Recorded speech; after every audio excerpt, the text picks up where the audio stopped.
In today's episode, we're detailing this Tesla Model S. So the Model S is in for our paint enhancement, a ceramic sealant, and a full interior. So we do have some defects on this Tesla that we want to show you guys and show you how we remove those safely. Now the customer is also trading this vehicle in. Now what are some of the things that you want to do when you're trading your vehicle in to get the highest value out of it? We're going to show you a few of those things. I hope you're enjoying the videos, guys. If you are, don't forget to subscribe and click that bell so you don't miss stuff. And if you're interested in detailing and learning about the tips and tricks and the business of detailing, then watch this entire video. I'll give you one tip at the end of the video. Now the vehicle came in last night. Let's take a quick look around. I love this little scan grip light that I just picked up. It's handheld. It is awesome. Magnetic.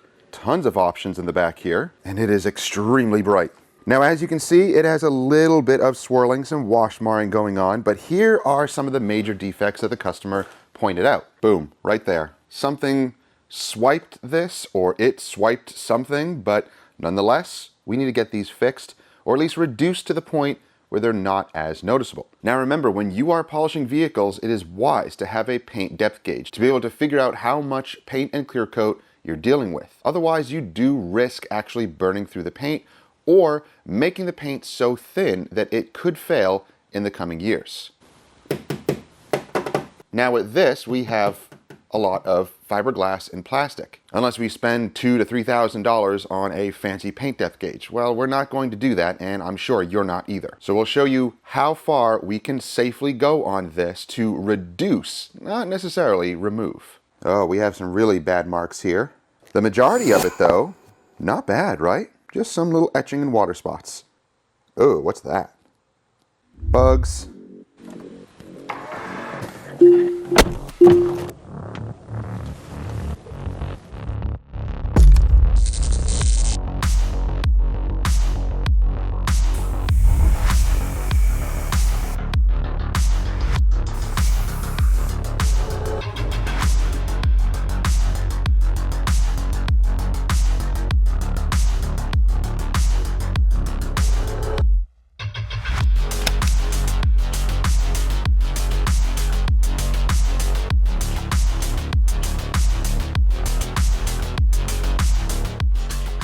So the Tesla is now pulled in. We washed it, we deconned it. In fact, we did a whole series on the exterior washing and deconning, including the wheels and clay barring. I'll put all those videos down below. In this video, we're going to concentrate on the polishing and getting out those nasty defects. Because if you're going to be selling or trading in your vehicle, you want your vehicle to look its best. So let's seek and destroy those defects and make this vehicle look incredible. That way you get the most value when you're trading it or selling. Now we're working on the interior, and the interior is very clean, so there's not a ton to show. But just make sure to thoroughly vacuum everything. I have plenty of videos to show you how to do interior cleaning. I'll put one in the card that you can refer to, because this really isn't a good example of cleaning because it's so clean.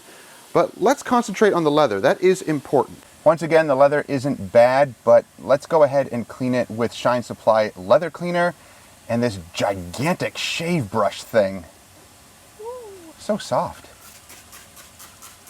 How do you like that? That's awesome. It's crazy, right? Woo! Woo! Lather it up. Oh my goodness. That's fun. Getting those crevices.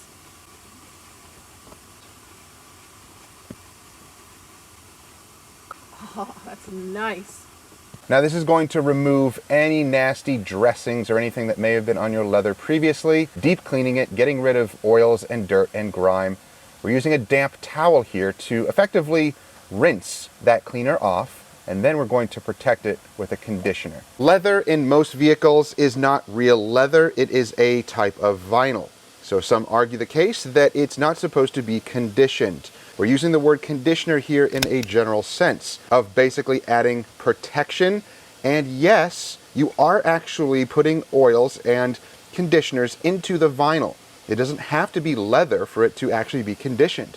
You can condition plastics and vinyls because these are porous surfaces. They will dry out. They need some sort of oils to go back into them to make them supple, but also to protect them from UV. So don't get caught up in the word condition and think that it's only for real leather. The word condition can be used for all porous surfaces: leathers, plastics, vinyls. So we're going to use this Purus 2-in-1 leather cleaner and conditioner. So it does have some cleaning properties, but it's actually very much like a leather and vinyl coating.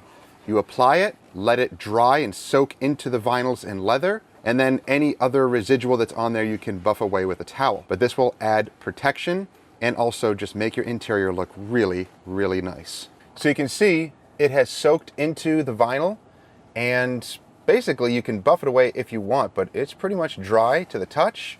No greasiness or shininess at all. It is a matte or natural finish, and it's going to add that protection. Now, after we have finished the inside here, Wifey is just finishing up on some of the vinyl and leather protection.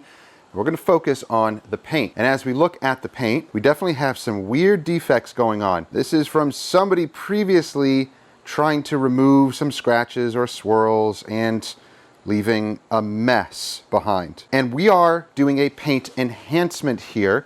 Our paint enhancement is shooting for 50%, sometimes more, but at least 50%. If it looks 50% better, that's what we're shooting for. That's what the customer is paying for, not for going into full paint correction. So if you do see some little random little swirls and little stray scratches in the paint, remember where it came from. Don't get distracted by watching social media and thinking that you have to do 100%. We're not doing this for the viewers, we're doing this for our customer.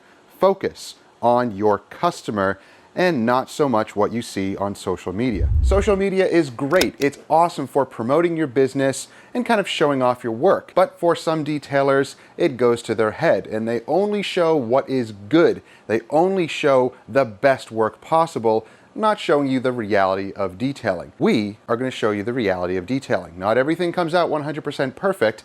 And when you are working on your customers' vehicles, if they're only paying for a certain level of service, you can't or shouldn't go above that level because you're now wasting time and resources and you are losing money. Remember, this is a detailing business. So if you're here, well, you should be interested in running a detailing business. And I do focus on that in all of my videos, showing you the reality of owning and running a detailing business.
Polishing is nearly finished and the vehicle is looking incredible. The defect here is very, very deep. You see that? Yeah, can't do much to that. Now, as far as the defect on the bumper here, do you see that? That has actually fractured the plastic. That's not scratching on the paint. That is actually the plastic buckling underneath. It's actually broken. As far as the scratches, we're able to minimize them so that you barely see them, but that right there is actual damage in the plastic bumper. Can't do anything about that. Now, I am loving this light. This Scan Grip light is insane.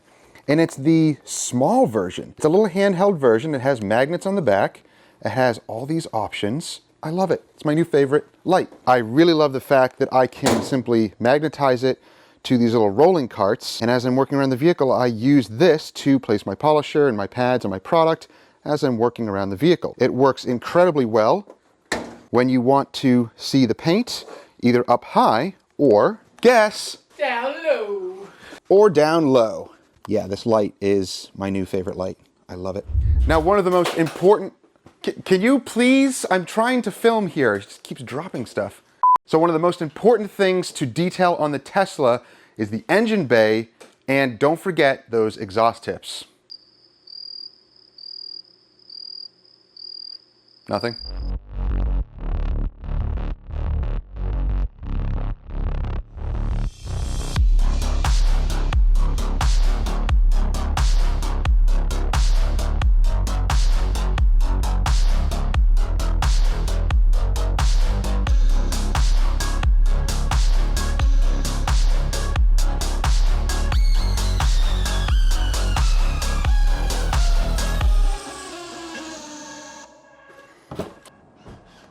Another trunk? I just did a trunk.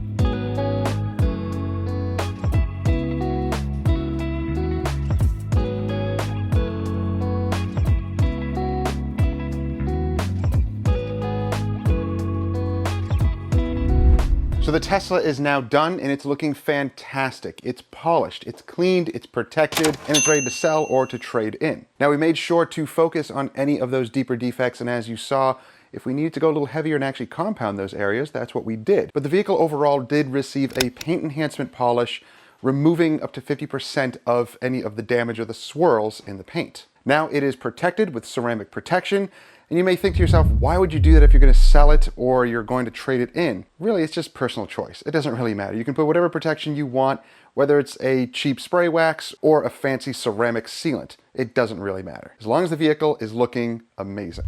So we used a variety of Purist products today, along with some shine supplies. So if you're interested in any of these products, check out the links down below. Enter code Miranda10, you'll get 10% off.